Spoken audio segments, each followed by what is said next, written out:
Oke, baik. Selamat sore. Hari ini kita kuliah di mata kuliah penambangan data untuk subjek Cummins Algorithm Clustering. Cummins Algorithm Clustering itu pada klasifikasi terdapat dua jenis klasifikasi, yaitu supervised classification dan unsupervised classification. Nah, clustering ini dianggap paling penting dalam masalah unsupervised learning, gitu ya. Sebuah cluster merupakan kumpulan dari objek yang sama di antara mereka dan berbeda pada objek dari cluster lainnya. Apa sih supervised classification dan unsupervised classification? Nah, kedua algoritma tersebut itu perbedaannya terletak dari bagaimana setiap algoritma itu belajar untuk membuat suatu prediksi maupun klasifikasi. Di supervised algoritma tersebut seolah-olah sudah dilatih terlebih dahulu supaya bisa melakukan prediksi maupun klasifikasi.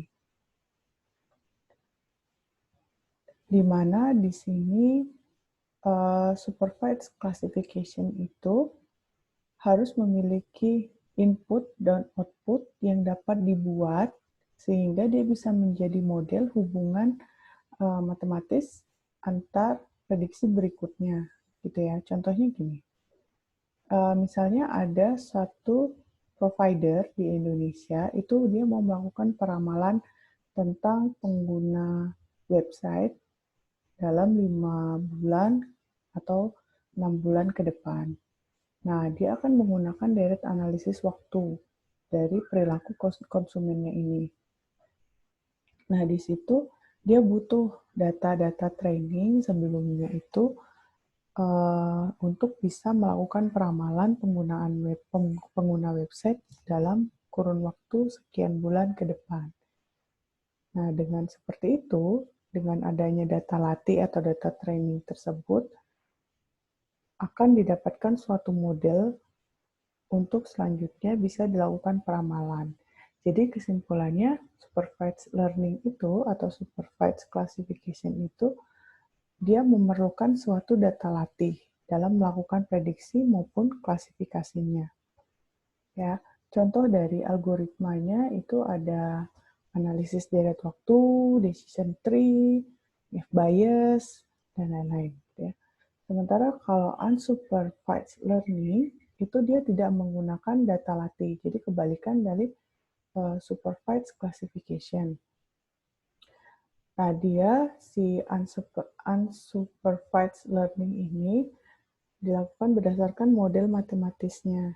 Jadi, algoritma itu tidak memiliki klasifikasi tertentu atau tidak memiliki target tertentu ya. Dia hanya mengelompokkan berdasarkan objek yang ada, kemudian dia dikelompokkan objek-objek yang memiliki kesamaan yang sama, ini dikelompokkan jadi satu tertentu. Nah, contohnya tadi sama-sama untuk provider di Indonesia. Nah, kalau ini dia bisa dikelompokkan berdasarkan umur, berdasarkan jenis kelamin, berdasarkan hobi, berdasarkan pekerjaan tentang perilaku konsumennya. Contoh algoritma dari unsupervised classification itu adalah Cummins, kemudian fuzzy, K-means, dan lain-lain. Ya. Jadi itu bedanya dari supervised classification dan unsupervised classification. Kita lanjut ke Cummins Algorithm Clustering. Nah, Cummins ini merupakan salah satu algoritma untuk cluster dari n objek berdasarkan atribut menjadi K partisi, di mana partisinya itu harus lebih kecil dari jumlah objeknya.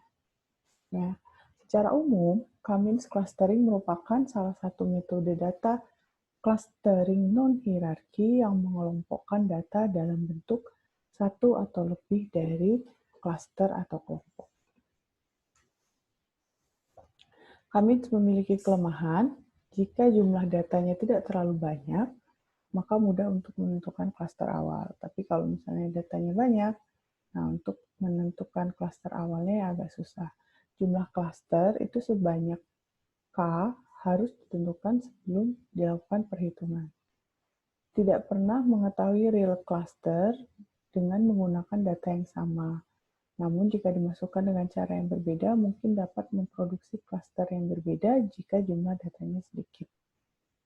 Tidak tahu kontribusi dari atribut dalam proses pengelompokan karena dianggap bahwa setiap atribut memiliki bobot yang sama. Ada 6 ya, 6 langkah, 6 atau 5 sebentar. Oh, ada 5 langkah penyelesaian clustering dengan metode K-means. Yang pertama itu kita tentukan jumlah klasternya, kemudian kita tentukan nilai sentroidnya. Dalam menentukan nilai sentroid untuk iterasi awal, nilai awal sentroid itu bisa dilakukan secara acak. Nah, sedangkan jika menentukan nilai sentroid yang merupakan tahap dari iterasi, iterasi, maka gunakan rumus ini. Ya, jadi kalau dia sudah berupa iterasi, kita harus pakai rumus ini. Hitung jarak antara titik sentroid dengan titik setiap objek, di mana jarak tersebut adalah akar dari X min SI kuadrat ditambah Y min TI kuadrat, seterusnya ya. 4. Kelompokkan objek untuk menentukan anggota klaster dengan memperhitungkan jarak minimum objek.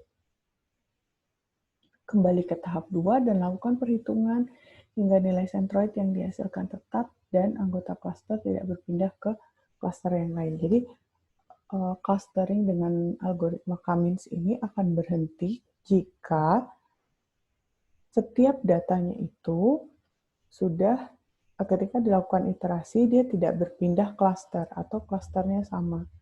Nah, itu sudah cukup iterasinya. Kalau misalnya klasternya masih pindah-pindah, itu harus dilakukan iterasi secara terus-menerus hingga data tersebut tidak berpindah-pindah klaster.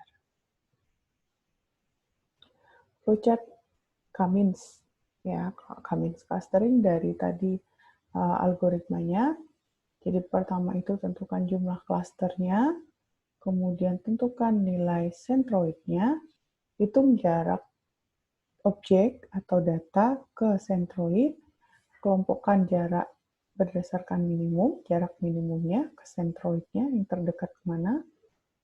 Nah, lakukan pengecekan. Kalau misalnya ada objek yang berpindah-pindah klaster, maka kita harus mengulangi dari awal. Tapi kalau tidak, maka itu berhenti.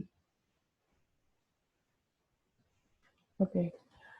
Metode K-means ini hanya bisa mengolah data dalam bentuk angka. Maka seluruh data akan diolah menggunakan algoritma K-means harus diubah ke dalam bentuk angka dulu ya. Langkah-langkahnya kita harus urutkan data berdasarkan frekuensi kemunculan, kemudian inisiasikan data tersebut mulai dari data tertinggi dengan nilai 1, kemudian data selanjutnya 2, 3, dan seterusnya. Contohnya, transformasi data itu seperti ini. Misal ada data mahasiswa dan kota asalnya. Nah, ada mahasiswa 1, 2, 3, 4, 5, 6 dengan kota asal Bukit Tinggi, Padang, Solo. Ini ya, 3 ini.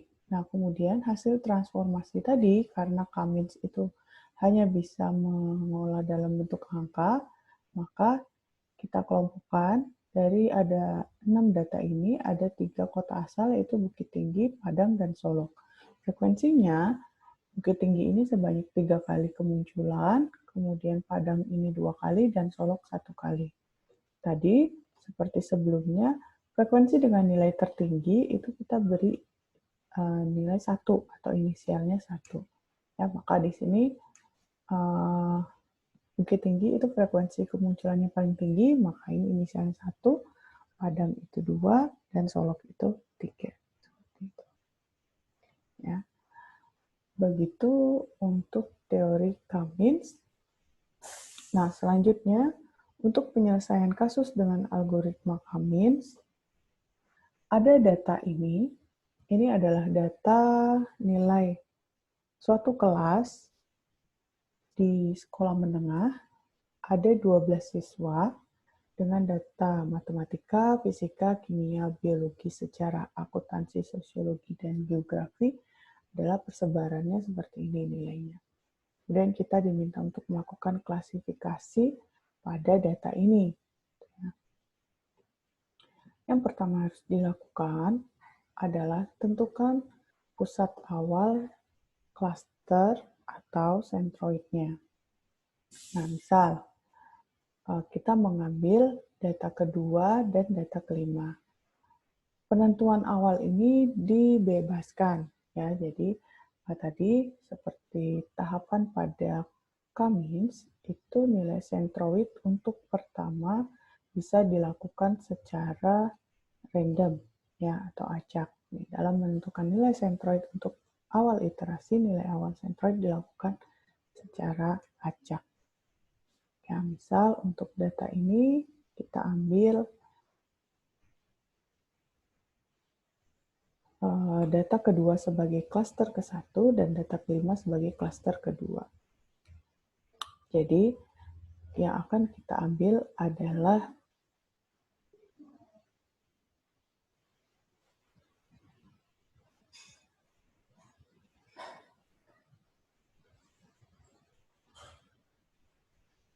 data kedua ini dan data kedua dan data kelima. Oke. Data kedua dan data kelima. Oke, ya. Dua data ini akan kita ambil untuk sebagai klasternya. Kemudian setelah itu kita lanjut. Nah, kalau sudah, tangga keduanya adalah kita menentukan jarak pusat klaster untuk mengukur jarak antar data dengan sentroid yang sudah kita tentukan tadi. Jadi yang pertama kita pakai rumusnya ini ya, Euclidean distance. Kita hitung. Jadi yang kita hitung adalah jarak dari data ke-1 ke pusat klaster untuk semua data 12. Kemudian data ke-1 dengan klaster kedua itu jaraknya berapa, kita hitung. Caranya, nah, tadi yang menjadi sentroidnya adalah data kedua dan data ke-5. Nah, kemudian kita hitung jaraknya adalah akar 79 dikurangi 84 kuadrat ditambah 75 dikurangi 76 kuadrat ditambah kemudian ditambah 75 dikurangi 79 kuadrat dan seterusnya, ya. Itu yang satu. Itu ke sentroid 1. Sentroid 2 79 dikurangi 82 kuadrat ditambah 75 dikurangi 82 kuadrat ditambah 75 dikurangi 81 kuadrat ditambah dan seterusnya sampai data ke belakang. Nah, kemudian setelah itu seluruh data ini dilakukan perhitungannya sampai dengan data ke-12. Ya. Nah, ini kita lihat. Nah, ini jadi tadi sama aja ya. Kalau 79 dikurangi 84 kemudian dikuadratkan kan pasti hasilnya positif. Sama dengan 84 dikurangi 79 kuadrat ditambah 76 dikurangi 75 kuadrat dan seterusnya. itu kita hitung. Sampai nanti dia ketemu jarak ke antara data ke 1 ke centroid 1 itu berapa, jarak data 1 ke centroid 2 itu berapa. Gitu. Nah, ini dilakukan seterusnya. Sama, walaupun dia sebagai centroid, dia juga harus dihitung jaraknya. Karena karena data kedua ini adalah sebagai C1, maka pasti jaraknya adalah 0. Jadi dia akan mengukur jaraknya dengan dirinya sendiri. Kemudian dia ukur juga jaraknya dengan centroid kedua. Dan seterusnya, satu, ini data kedua. Nah, data ketiga, dan seterusnya, lakukan hingga ke 12 data. Ya, kalau sudah semuanya, nanti kita dapat jaraknya dari data 1 sampai data 12, itu jaraknya berapa saja. Nah, karena tadi centroid itu ada di data kedua dan data kelima, pasti dia hasilnya 0. Kalau sudah dapat seperti ini, sudah dapat jaraknya, kita tentukan dia masuk ke kelompok data mana, dia masuk ke centroid berapa. Itu caranya adalah dengan melihat atau membandingkan jarak ini paling dekat kemana. Nah, 10,4 dibanding 21,7, dia kan lebih dekat ke klaster 1. Maka C1-nya dia benar atau bernilai true. Jadi C1-nya itu ada 1, 2, 4, 6, 7, 8, 9, 10, 11, dan 12. Itu dilihat dari perbandingan kedua jarak ini ya. Mana yang lebih kecil? Data pertama ini jarak ke C1-nya itu berapa, ke C2-nya berapa. Kalau dia lebih kecil ke C1, maka dia masuk ke kelompok centroid 1. Kalau dia lebih kecil ke C2, berarti dia masuk ke kelompok centroid 2. Dan seterusnya. Nah, yang masuk ke C2 itu hanya data ketiga dan data ke-5. Kalau sudah kita kelompokkan, kita harus bikin, tadi kan itu baru satu kali iterasi ya. Sekarang kita lakukan iterasi berulang. Tapi kita pilih centroid-nya itu baru gitu. Kita pilih centroid-nya itu baru, caranya adalah dengan membagi sejumlah anggota. Nah, contoh C1 itu karena dia berasal dari 10 anggota, maka kita lakukan penjumlahan dari 10 anggota itu pada setiap mata pelajarannya.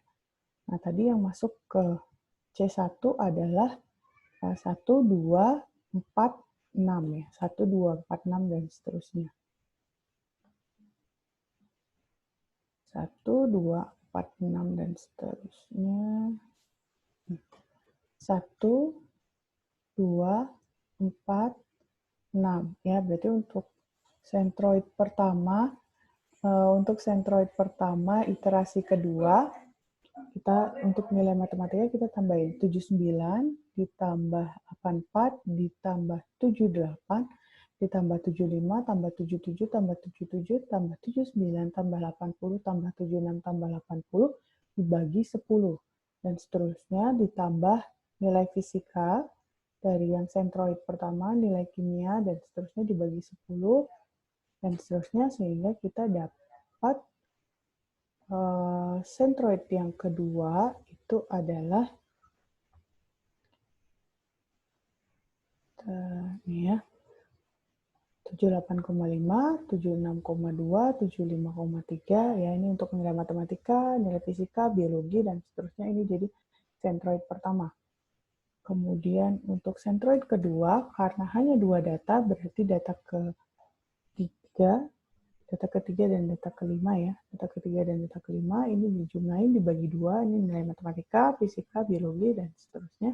Nah, jadi sekarang kita sudah punya 2 centroid baru di iterasi kedua, yaitu ini data dari C1 sama data dari C2. Ini sudah iterasi kedua. Nah, setelah itu sama kita hitung jarak lagi antara data pertama ke Centroid 1 dan data pertama ke Centroid 2. Itu kita hitung sama tadi, kayak tadi ya, kita ulangi lagi. Dilakukan ke semua data. Jadi ke data 12-nya itu kita lakukan sampai nanti dapat hasil jarak seperti ini. Nah, kalau sudah dapat hasil jarak antar setiap data ke Centroid yang baru, kita kelompokkan lagi. Nah, kita kelompokkan, jadi karena data pertama ini dia lebih kecil ke C1, maka dia true di Centroid 1. Data kedua dia true di Centroid ke-1, data ketiga dia true di Centroid kedua, dan seterusnya, maka pengelompokannya adalah seperti ini. Ya, nah, kalau sudah seperti ini, kita bandingkan hasil perhitungannya pertama sama iterasi pertama. Oh, ternyata setiap data yang ada di contoh datanya kita ini memiliki kesamaan kelas atau klasternya, jarak ke centroidnya itu tidak berubah. Ya, jadi bisa dibandingin tadi yang ada di C2 itu hanya data ketiga dan data ke-5. Dan di awal itu hanya ada data ketiga dan data ke-5 yang ada di Centroid 2. Ternyata setelah diulangi untuk iterasi kedua itu sama, hanya data ketiga dan data ke-5 yang ada di Centroid kedua, atau jaraknya lebih dekat ke Centroid kedua. Nah, dengan seperti ini, kita tidak perlu melakukan iterasi atau pengulangan lagi, karena seluruh datanya itu sudah sama jarak klasternya. Oke. Nah, berdasarkan contoh di atas, bisa kita tarik kesimpulan bahwa dari 12 anak itu yang memiliki klaster yang sama atau rata kemampuan yang sama itu ada 10 orang. Nah, sementara yang 2 ini itu berbeda. Gitu. Jadi kita bisa mengelompokkan dari 12 siswa yang memiliki kemampuan yang sama itu ada 10 orang, dan yang memiliki kemampuan lain yang sama itu ada 2 orang. Ya. Oke. Nah, your homework, Nah, your homework dengan data yang sama, silahkan kalian lakukan clustering lagi, tapi centroid awalnya itu berbeda. Kalau tadi kan kita centroid awalnya kita pakai centroid kedua dan kelima. Nah, ini misalnya kalian boleh pilih, misal centroidnya ke-4 dan ke-9 gitu. Nah, itu lakukan coret-coretan saja di kertas, kemudian kalian foto dan tarik kesimpulan. Ya, tarik kesimpulannya apa yang kalian dapat hasil clustering yang sudah kalian lakukan dengan centroid yang berbeda tadi dibandingkan dengan yang sudah kita lakukan di slide ini, hasilnya seperti apa? Silahkan juga dituliskan. Kemudian kumpulkan di e-learning dengan due date tanggal 2 Mei pukul 23 WIB. Kalau misalnya dari slide ini ada yang mau tanyakan, silahkan tanyakan di forum diskusi.